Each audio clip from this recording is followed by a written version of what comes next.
Okay, welcome to Taking Action. I'm Chris Colombo with me, Anthony Conover, who I consider the finest commentator in the game. Much appreciated. And I like the hair. Oh, you know what? I try every morning. Somebody called that a toupee. Listen, that's toupee, get me two. To each their own. You know, you know what are you going to do? Listen, you can't be focused on football if they're worried about your hair. I'm back with the normal I got to tell you, what are they really focused on if they're worried about your hair? Hey, listen. That's sad. All right, let's move forward. And why don't you give the recap and I'll jump in where necessary. Yeah, we'll recap that. And just to go over a couple of things too, I know I saw a comment about it too, and you know, obviously paying attention to it just over the course of the weekend. The kickoff rules definitely changes there as well. We didn't go over them. Anthony reads the comments. I do not. I worry about winning. He worries about image. No, and image. Moving forward, I didn't know what the kickoff rule was.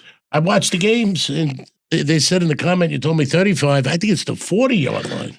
There's a bunch. So I'm going to read it off as the NFL has it listed. So a kick that lands that is short of the landing zone, because obviously there's the landing zone now. We all know that. If a kick goes out of bounds or does not reach the landing zone, the ball gets placed at the 40-yard line. So that's not another 5 yards. That's 10 yards. So that's total of 20 from last year. No, I think last year was the 35. 35. So now they moved it up to the 40. So it was 15 yards last year. No, it was the 30 last year, wasn't it? I thought it was the 35. Maybe I thought it was the 30. Oh, you know what? That was last year. This is this year. Okay. So a kick that hits the landing zone and then goes into the end zone, it also must be downed, goes to the 20-yard line. No, back to the 20 if they down it. Okay. Now, if a kick hits the end zone, stays in bounds, and is downed, it goes to the 35. Okay. So 40, 35, 20. And then any kick that goes out of the back of the end zone in the air or on the bounce goes to the 35. Do you see why I did not address that? So I read it. I got confused. I'm going to be honest. I'm still confused. How about you? There's a lot going on. And just one more thing, when it does come to kickoff, they have instant replay on this. I need a rules expert every second of the game. But the last thing, just on kickoffs and field goals, I was watching Pat McAfee, and I didn't know that they also changed the rule that teams are allowed to bring their own footballs to the game now. So that I wanted you to cover. Yeah, it used to be that they had 30 minutes prior to the game to pick one, and I think each team got 3, and they could rub mud on it or whatever they do to loosen the balls up. Now they're allowed to bring them themselves, and there's no but the only thing is Belichick couldn't let air out of them. Well, Brady never did. That was a witch hunt. All right. But now you can. It's not air. It's more like rubbing. Like I don't know. Like they put mud on it. And, you can put mud on it, but you can't let air of it. Well, I think the air is allowed to be set, but there's rules. It can be either this high or this low. You know what I mean? All right. Let's move forward. But anyway, Pat McAfee said that that's going to add like 10 yards, and obviously he was an all-pro kicker, so I'm pretty sure he knows what he's talking about. That's 10 yards to the kick. Yeah, he said that there's we're already starting out at the 40. He said that there's going to be ginormous field goals this year. He was like 60. I've been saying that since it started. 60 is going to become nothing. Punts are going to go higher and have more hang time and still go far. So you're not getting more returns and you're not getting more touchdowns. So it defeats the purpose of the rule. Well, that's more for like the kickoffs were actually up to like 75% this year because nobody wants the ball coming out to the 40. So everybody's, kind of kicking it to the corner and making the people return it out. You're going to see more paralyzed players. I hope not, but me neither. Can we skip over this now? Yeah, let's go on to the recap. I thought that was some. It's not going to change my handicapping much more than it did already that I had to adjust to because I'm anticipating more field goals. Yeah. All right, let's recap these games, shall we? We started off and kicked off the season with the Cowboys at the Eagles. Eagles came out with a 24-20 victory. Kind of the biggest thing there was it was a very competitive game in the first half. I believe there were 41 points scored in the first half, and then there was 3 points scored in the second half. The weather delay, I believe, was like an hour and a half, kind of killed the momentum of both teams. Cowboys looked pretty decent. They held. Cowboys had a delay also? Yeah. It was the opening game of the season. There was like an hour and 20-minute lightning delay. As well as the Jaguars. Yeah. A lot of lightning down What are the odds? So, Saquon didn't really have a big game, but Jalen Hurts hurt the Cowboys rushing. So Eagles start off a lot of weapons on that team. Yeah, I mean, and A.J. Brown didn't even do anything. He had one catch in that game. Devonta Smith didn't do much. A lot of weapons in that game. So, We go on. I just like to say one thing. Yeah. Nowhere did I pick the Eagles. What I did say was I like the Eagles to win the game. And I said the 7.5 scares me, that hook. However, it came out by 4. Just a field goal off of that hook getting you. And God knows, and I think he's the only one at this point, what's going to happen with field goals. Yeah, no, field goals. They can make them from 60. They can't make them from 20 yards out. Well, extra points are missed, but you can make a 60-yarder with no. I think you're referring to the Browns game, but it turned out good for us. Go ahead. I anticipated it. We'll get into that. Go. The Chiefs at the Chargers. I put air quotes around that because this game was in Brazil. Chargers get a 27-21 victory. Obviously, some of the big things out of that. Travis Kelce looked a little banged up during the game, came back. He's fine. But Xavier Worthy, he on like one of the first plays of the game ran into Travis Kelce, dislocated his shoulder, I believe. So I do think he's going to miss a couple of games. But he's pretty tough. Yeah. Good. I know you don't like him, but he's tough. No, I like Xavier Worthy. Mahomes annoys me. Putting up with Taylor's got to be tough. Kelce can do whatever he wants. Chargers looked good, though. I mean, that might have been Justin Herbert's, to me, that might be one of his best games ever played. I mean, 25. He's a good quarterback. Oh, yeah. 25 or 34, 318 yards, three touchdowns through the air, trying to put the game away with a long rush for the first down. So he looked very, very good. Anything? I'm not on Brazil time. All right, we go to the Steelers at the Jets. Kind of a shocking, high-scoring, fun game to watch if you did. Steelers get a 34 to. They swapped quarterbacks. They did swap quarterbacks, and Aaron Rodgers looks anew. I think he found the home with the Steelers. 4 touchdowns. Well, you're not rocking that ownership, and you're not rocking that coach. Yeah, something happens when people put on that white and green, and they just turn into pumpkins. 22 of 34 touchdowns. So he had a very good game. That's another game. Hit a 60-yard field goal with about a minute left. Chris Boswell did to give them the Chris Boswell. Yes, he doesn't miss extra points in 20 yards out. And I mean, it's very difficult to kick. I like him. Very difficult to kick in Pittsburgh, and he's been doing it for his entire career. Yeah. But yeah, 34-32 victory for the Steelers. Aaron Rodgers looked great, but the Jets offense looked great too. So maybe Jets look very good. Yeah, maybe you actually have a little faith this year, Jet fans. Maybe finally your time to be decent. Well, I picked that. That was one of my losers. Although I did say, if you remember what I said, I says I love the Pittsburgh Steelers, but that hook I hate. So it should have been a push. I liked them to win, but not cover. I think I said that too. The hook scared me, but I put it in the loss column. Despite what was I this week? I think you said 7-3. 7-3.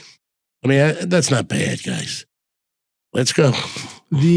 I said the Jets looked decent. You want to talk about the complete opposite? That would be the Dolphins at the Colts. Dolphins looked like they never played football before in their lives. It was 33-8 for the Colts. Danny Dimes made a comeback. Dolphins didn't show up. No. Inherently, they don't play well unless Tua plays well, but they don't play like that. Yeah, no, and Tua definitely did not play well. I believe he had 3 turnovers on the day, 2 interceptions and a fumble. Daniel Jones had 3 touchdowns on the day, 1 through the air, 2 on the ground. So definitely a nice game. Their offensive line held up very well. Dolphins didn't do anything well that game, so we will see what happens next there. The Panthers at the Jaguars. Jaguars got a 26-10 victory. That was another game that we were talking about before with a weather delay. I like the Panthers, and let me tell you something about down south when there's a weather delay. Because I had a house and businesses in Clemson for 10 years. When it rains, people drive like there's ice. I mean, I'm used to New York, 4 feet of snow with a rear-wheel drive car. The only worry is somebody slows down when you're going up a hill. They literally panic when there's rain, when they're driving. And I don't know what happened to the Panthers. I'm not making an excuse. But to be stuck in a locker room and not be at home for an hour and a half with lightning and that stuff is got to be tough. Yeah. They want to play. So I'm not saying it affected the outcome. It didn't affect the outcome. But I'm going to pay more attention to rainstorms in the South. Amongst other things. Go ahead. The Giants at the Commanders. Commanders got a 21-6 victory there. Russell Wilson looked terrible. To me. He was diving into the end zone that wasn't there. Yeah. I mean, Giants' offensive line is just terrible. Not the one. Commanders put up 21. However, the defensive line is pretty good. Yeah, I think like I said, I said last week, I think their defensive line is going to be a absolute problem. I mean, Dexter Lawrence. Well, I picked the Commanders in that game. I stood with them. I liked them. I thought 6 was a lot of points. I even liked them at 7, I think I said. Commanders are a real team. Yeah, I think last year was not a fluke. No. The Bengals at the Browns. This was our pick of the week. Yes. Bengals got the 17-16 victory in this one, like we said. 4 points left on the board for the Browns. Probably should have won the game outright. Missed field goal, missed extra point by the kicker. I just don't know what the kickers are doing at this Can point. I jump in and tell you why I like the game? Because according to what you told me, there was a lot of criticism on that game by me. Okay. First of all, division game. Yep. Home team underdog. Excellent defense. Myles Garrett. Stable quarterback. Stable Flacco, quarterback. Yep. And Myles Garrett, who I call Wade Garrett. Those of you that see me call Josh Allen Steve Allen, I'll explain to you why. I call Aaron Rodgers Mr. Rodgers. I don't know if any of you have played football or coached football. I've coached, 31, 32 years? I coached against your high school team, correct? You did? I beat you, 64-0? Something like that. Yeah. All right. Let me move forward. I like coaching. I like coaching kids. I think it makes a difference. I was very good at it. I gave it up after one of the players, after I moved on, committed suicide. Had the biggest career I ever seen. They put too much pressure on him. One of the problems with youth football. But moving forward, the reason I give these names, if you've played football or you've coached football, it's about the number. It's never about the name. The early jerseys only had numbers on them. And so most of the youth leagues only have numbers. Then the numbers are indicative to your position, especially on the offensive line when you call a number. Okay, they don't use names. And when you assign a name to a player, you're giving him power. That's why they retire certain people's numbers. So Myles Garrett is one of the people I pay attention to. So I gave him the name Wade Garrett. And that comes from Roadhouse. And one of the things and one of my considerations in the Browns game is Myles Garrett, a.k.a. Wade Garrett, Mr. Rodgers, and not Steve Allen, makes a difference in the game. But in that particular situation, the most sacks he's had on a quarterback, and he's had many sacks on many quarterbacks, was against Joe Burrows and the Cincinnati Bengals. He was one of my deciding factors. Home team underdog, I like. Yep. Division game, you know what I like. Mm-hmm. Solid defense, you know what I like. And a stable quarterback. Now, you say what you want about Joe Flacco, he's stable. Yeah. I mean, been in the league a long time for a reason. Another reason, and people have ate my lunch for saying this, 2 quarterbacks I like better as underdog because they take it personally, was Drew Brees and Joe Flacco. They perform better for some reason, and they cover better when they're getting points. I've seen it year in and year out, and everybody said, when was Drew Brees ever an underdog? I don't think he won the Super Bowl every year. And I don't think he won every playoff game. I don't think he won every game, and I think he played some good teams. That's when I've liked him, and he's come through for that. And both those teams are teams I've taken in money dogs before and done well. Okay, one other thing I got to specify is if my main pick is going to be a 2-team dog parlay, you will just see that come up. And they'll come up separately, not together. I'm just speculating now. It wouldn't have made a difference who I hooked them with, and the Panthers was a mistake. But, however, if I had to redo it again, I would do the same thing. But I thought they had a very good shot to win that game outright. I never worried about the points in that game, 5.5 points. What I do when I do a line is first I make my line. It's called the New York line. We all did it as bookmakers. And then we would check and move lines across the country. And I had that game at Pick'em. And with a little bit of luck, they should have won the game. I think they missed an extra point and a 20-yard field goal. Missed extra point and a field goal, and then there was another drive where they had to end up punting, but Flacco hit the receiver in the hands, dropped it on 3rd down. That happened twice. Hit the hands again on 4th down, dropped it. Once there was an interception, he hit the guy in the hands, and the guy just pushed the ball up in the air instead of catching it. So a lot of missed chances for the Browns. That's behind this. That was already figured into my thing. I had to pick him, so plus that 5.5 points you're talking about pick 'em. I mean, I thought we had a real good shot to win that game. And we did. That was my pick. I stayed with it. But just remember, so I don't have to listen to the nonsense, it will come in separately if the 2-team money underdog is my pick or along with my pick. When you see it together, put in at the same time, I'm speculating. You want to throw a couple dollars on it for ha-has? Remember, 2-team money line underdog taking money is the most dangerous bet there is in sports. When I was bookmaking, I only allowed you to put 1 in a parlay, not 2. There was a reason for that. Because at the end of the year, people that just played them ate my lunch. They knew what they were doing. Okay, hopefully this podcast is about to help you see the game through my eyes, not me see the game through your eyes. And remember, day in and day out, when you see 7,500 people that are betting $5,000 and above on a game, betting you learn things quick. Because it's not like you just bet, you lose, and you pay. You got 7,500 people making multiple bets, and they're betting 50,000 to 50,000 game against you. It's scary. That's all I have to say. Moving forward, go ahead. All righty. Raiders at the Patriots. Raiders get a 20-13 victory. Patriots offense did not look too good in this one. Raiders did just enough to win the game. A lot of opportunities wasted by the Pats. Ashton Genty gets his They're not in their rhythm. No. Ashton Genty gets his first career touchdown. Raiders running back. Looked all right.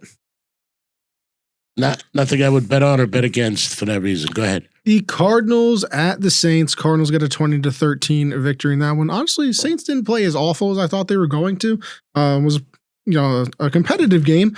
Obviously, Cardinals still got the victory there. Kyler looked pretty good. Yeah. Marvin Harrison Jr. put on 16 pounds of muscle in the offseason to get a little bit more physical on the wide receiver side of things. He looked pretty good as well. So everybody thought I was crazy last year when I said watch out for the Cardinals this year. And they're one of my Cinderella teams. Go ahead. Okay. Buccaneers at the Falcons, 23-20 win for the Bucs. Both teams played pretty well here. Came down right to the end of the game. The Falcons kicker missed a game-tying field goal to send that into overtime. That don't mean they would have won. No, definitely not. It just means they lost an opportunity to tie it up and try to win. Yeah.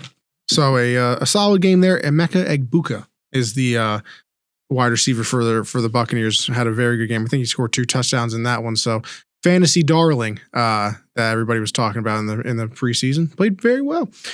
Titans at the Broncos. Next question. Yeah. Did you understand my association of giving players names? Yeah. So they would stick out because they make a difference. There are some like LT, they called him LT. I used to call him Lightning and Thunder. Mostly Lightning because you didn't hear him coming. And when he did, you thought you were struck by lightning. All I'm saying is when I played Mighty Mites, they called me Tank. Just saying. I can sleep better tonight and handicap a lot better tomorrow. Thank you. You're welcome. Titans at the Broncos. Broncos got a 20-12 victory in that one. Bo Nix definitely did not play a very good game. Had a few turnovers on that side. But they did enough to win the game. Cortland Sutton with a touchdown. Cam Ward. Good quarterback, though. Cam Ward had some pretty nice plays. I think Tennessee Titans had 8 drops in that one. So definitely a big one there. But Broncos with the victory, week 1. The 49ers at the Seahawks. 49ers get a 17-13 victory in that one. The debut of Sam Darnold over there with the Seahawks. Big ones coming out of this one already. George Kittle, hamstring injury. They just placed him on IR, so I believe that's at least 4 weeks that he's out. And then Brock Purdy has a shoulder. I think it's been 3 seasons since they've been 100% healthy together. I saw a stat that they put up that like Purdy, Kittle, McCaffrey, and somebody else played 1 game together last year. So they just ended up weren't healthy. No, they played 1 game all together last year. But weren't healthy even for that 1 game. They came in. Yeah, so I mean, they always somehow end up getting hurt, which is a shame. And another one, like I said, Brock Purdy, shoulder injury, and it's something else I believe as well. So he might not even play in week 2. So they could be without their star tight end and their quarterback. So we will have to keep an eye on that. Seahawks is one of my other losers. Okay. Go ahead. We go to the Lions at the Packers. A little bit of a shocker, depending on what you thought coming into the season. But Packers get a 27-13 victory. Lions did absolutely nothing the entire game. W there. 4 stars. 4 stars. There's 4 stars on that paper. I mean, Lions scored 13 points, and 6 of them were with like 2 minutes left in the game where it meant absolutely nothing. So But the Packers defense swarmed them all game. Jahmyr Gibbs had 10 catches for 31 yards. I'm going to say this to you, and Packers. Yeah. Micah gets a sack in his debut, and he played very limited snaps. Now he's going to be the best player there since Reggie White. That's what they're hoping for. That's what that trade was for. I think he's the closest to Lawrence Taylor there was. The Texans. And Lawrence Taylor says that. I mean, sack leader? No, Bruce Smith is the sack leader. I think Reggie White is second all time. I believe that's how it goes. Texans at the Rams. Rams get a 14-9 victory in that one. Nothing too special coming out of that game for either team. Put me to sleep. One that woke you right up, though, is the Sunday night game. We wrap up the Sunday slate with the Ravens at the Bills. I mean, probably the game of the year in week one already. Bills get the 41-40 come from behind victory. Saw a stat that the Ravens have like 10 losses over the last few seasons, and 6 of them they were winning in the fourth quarter. Derrick Henry had an unbelievable game, but obviously he had that big fumble. Bills were able to recover that, score a touchdown, take the lead, and they went for the 2-point conversion, didn't get a stop on defense, and then they were able to kick the field goal as time expires to get that 41-40 victory. That team is unbelievable. I mean, this game. We talked about this as being in one of our picks. We wouldn't have covered. Maybe we opened 1.5, went to pick them. We would have covered if we bet it early. We would not have. But I got to say one thing to you. But Ravens inherently give up a lot of points in the fourth quarter. But not like that. They've struggled to close games. I don't know why you would think that they should be good at it, considering they're a run-heavy team with Lamar and Derrick Henry. But hard to stop. Closing games, they struggle to do. That's a defense thing. Yeah. And then we wrap up the week one slate as a whole. Last night on Monday night, 27-24 victory for the Vikings. Wasn't looking good for them early, or not even early. Basically the whole game up until the fourth quarter, especially after McCarthy throws that pick 6 in the third quarter. But they storm back, score 21 points in the fourth quarter, get the 27-24 victory in that one. And a lot of reports coming out of McCarthy halftime saying, hey, listen, we're going to be all right. Over on the sideline, pumping everybody up. So, gotta love what you're seeing out of him. What I found amazing was, and I found it really amazing, as he threw a pick 6 and it woke him up. He went to his offensive line. I played football. I know what he said to them. They got behind him. Let me tell you, the kid's for real. It's an impressive way to start your career. Nice little comeback on Monday Night Football. Comeback, next to impossible comeback. But all right. Against a monster team. We will. All right, let's start with week 2. Over to you in week 2. Okay, you got Commanders at the Packers. Packers opened up 2.5, went to 4, went to 3.5. That's 2 teams I deeply admire. I'm going to watch that game. I'm going to learn something for future handicapping. What do you think, Ant? Yeah, that one's too close to call. I think the Commanders are a real team. Packers looked unbelievable, but a little too early in the year. And the hook scares me. Hook scares me. Yeah, that's always the dangerous part. Okay. Patriots at Dolphins. Dolphins opened 2.5, went to 1.5. 45.5, dropped to 44. Okay, division game. I like the Patriots in that game, getting the 1.5. I don't care what they did the week before. The Dolphins showed me absolutely nothing. But the Patriots inherently are not very good at the Dolphins. No, they are not. But, however, they're not the Patriots of new, so who knows? The Indianapolis Colts lost their 11 opening games, last 11 opening games. I mean, it didn't look like they lost it this week. They passed.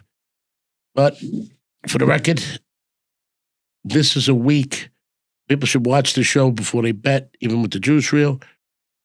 I am not 100% on anything. However, my feet to the fire, I take the Patriots. Plus the 1.5. Jaguars at Bengals. Bengals opened 5.5, dropped 3.5. Total went from 49 to 50. They're expecting scoring. I don't know if the Jaguars are real enough. Really, I don't judge by one game. That's the problem with the first three games of the season. However, the Bengals slid by 1 point, beat a damn good team. They're at home. but they don't have any defense. No, their defense is not good. So the hook hurts me, but if you put my feet to the fire, I'd have to like the Bengals. Okay, moving forward.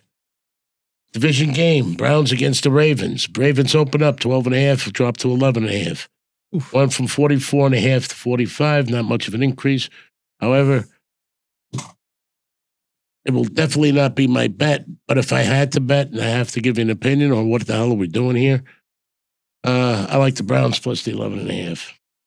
It's a easy backdoor cover, a lot of points.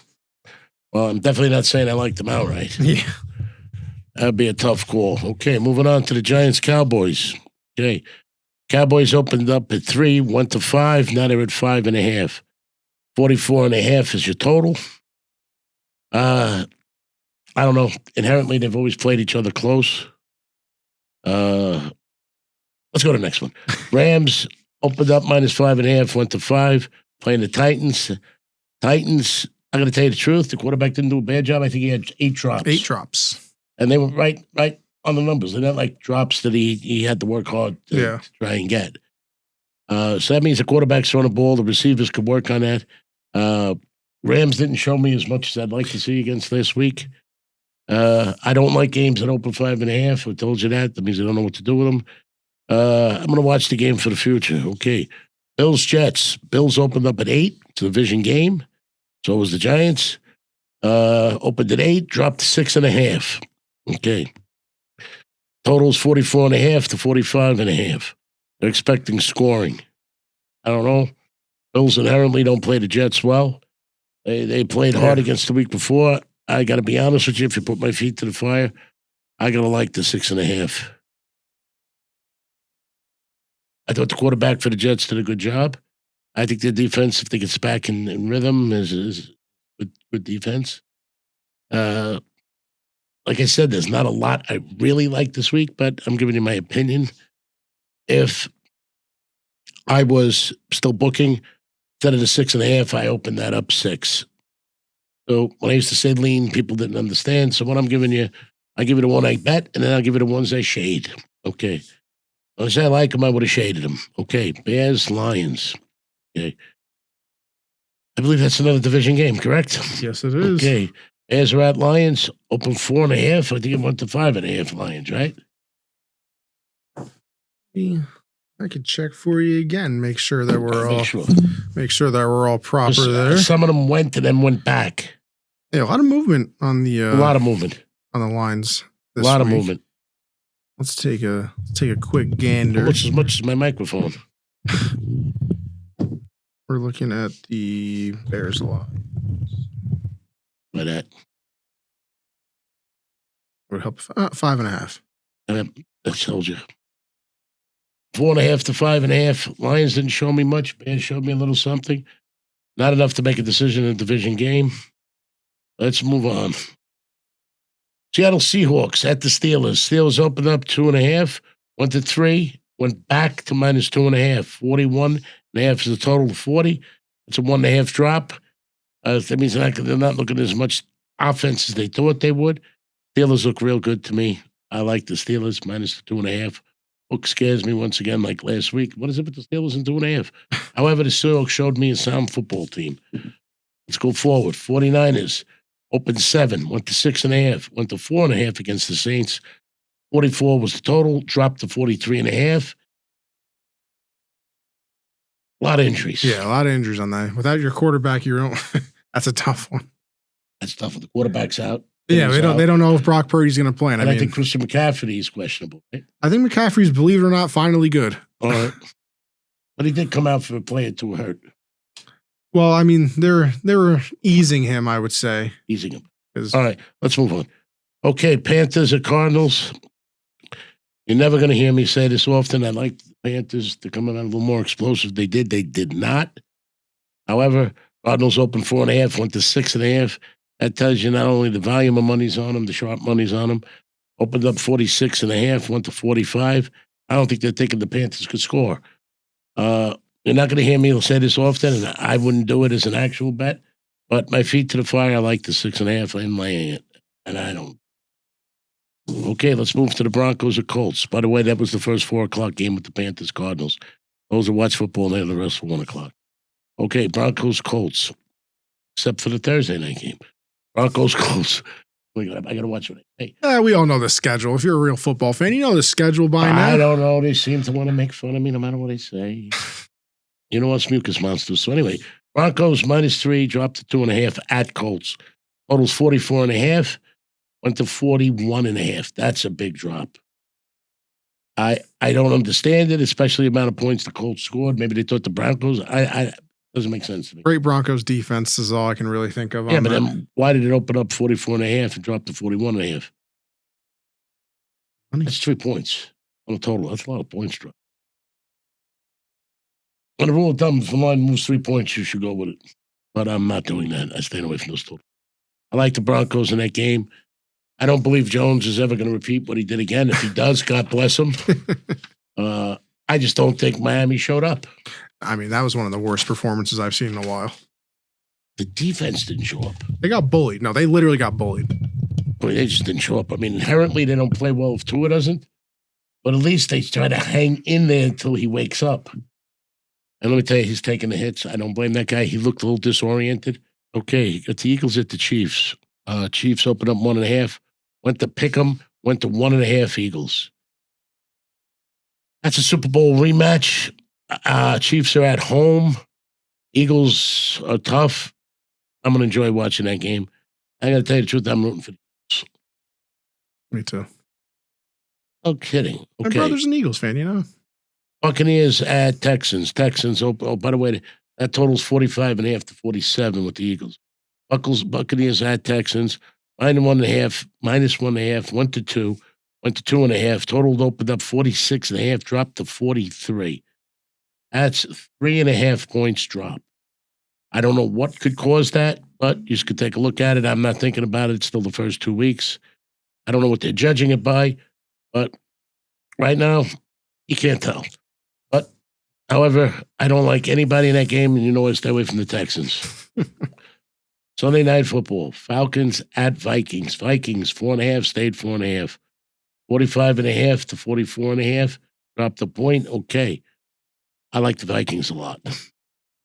And the Falcons showed me something. Yeah, they didn't play bad at all. Right there with the I did not put my pick of the week in yet. It's 4-something on a Tuesday.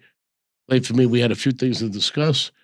And it'll be in soon, though. There's no way I go past Tuesday anymore. If there's a problem, I will buy it back. Mm-hmm. That's the purpose of the Juice Trio. So you can see I don't hide my bets from you. I don't even hide the ones that I don't think I may win or I take a shot at, I tell you. That's transparency. Chargers -3 at Raiders is your Monday night game. Chargers look great in Brazil. Yeah. Total went from 44.5 to 47.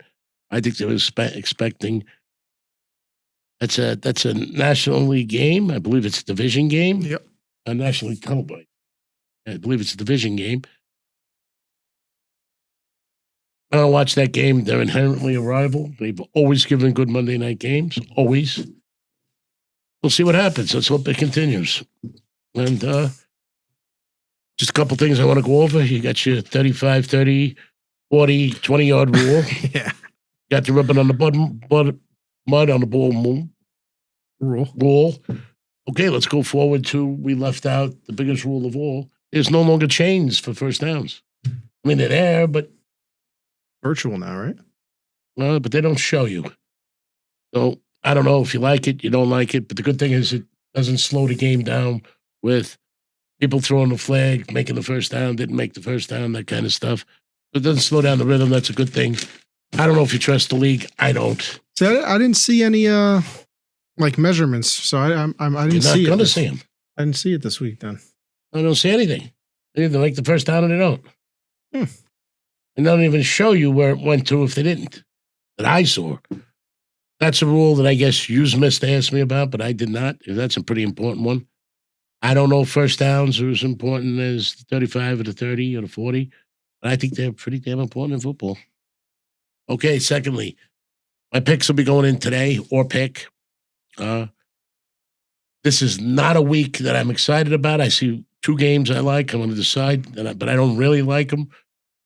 Remember this: if you have to bet every week, go ahead, but you're not going to be a winner at the end of the year. I'm not pushing it anymore, but there'll be a bet this week. I'm not enthralled about it. Last week's pick, you can say whatever you want. You give me one of them every week, I'm the happiest handicapper in America. It fit everything I like. And those that don't see it, can't see. Anything you got to say it? No, I mean, like, subscribe to the channel, of course. A big thank you. Hit 10,000 subscribers over on YouTube. I'm very excited about that. Yeah. As somebody who just, likes talking about sports, it's pretty cool to have 10,000 subscribers. So I appreciate the good and the bad because, I can't please everybody, but very appreciative for I'm that. going to say something to you. Everybody else you listen to or watch, it's written for them. We don't write anything. Comes off what we know or maybe what we don't know. But whatever you hear, you get honesty. It ain't about ratings. It's not about somebody writing. It's not about that. Let me tell you something. There's nobody that has as many hours in betting as me. And whatever you hear from Anthony, there's nothing written there. Well, that comes from his pure knowledge. It's your choice whether you rather listen to someone that has knowledge or somebody that writes good for them. Yeah, but that's cool. So appreciate that. And, this is a thing you should watch. Get involved in the juice reel. Yes. I'll tell you something. It's going to be a good year. Yeah. For the juice reel people, I'm 1-0. The people that watch the show, I'm 7-3. I think Andy told me his comments that we lie about. We can't lie about we won or lost. It's there. Make sure you subscribe to the juice reel, though. I did see a couple more questions on how you get it, but I put the directions in the description of every video on how to find us. Just click the link. I even put my phone number out there last year. So click the link in the description of the video. It'll take you right to the App Store or whatever you use to download it. You search our username, which is also in the description of the video, and you subscribe, and you're winning. What more could you want? Last season, I gave them a 15 out of 15 week. Have you ever heard of that? And if I had to put my bets in Monday night or Tuesday, I think I was at 90%. They would have had a better year if we did it early. Yeah, I had to wait for Anthony. He likes last-minute stuff. I do not. I don't know how to do it. I never did it that way. Okay, God bless you. Have a healthy and lucky weekend, and there's some games to watch. Not the greatest week to choose from handicapping. I don't make the schedule, and I don't control the universe. But when it goes in the direction I like to see it, we're going to bet it. Thank you. Have a good one.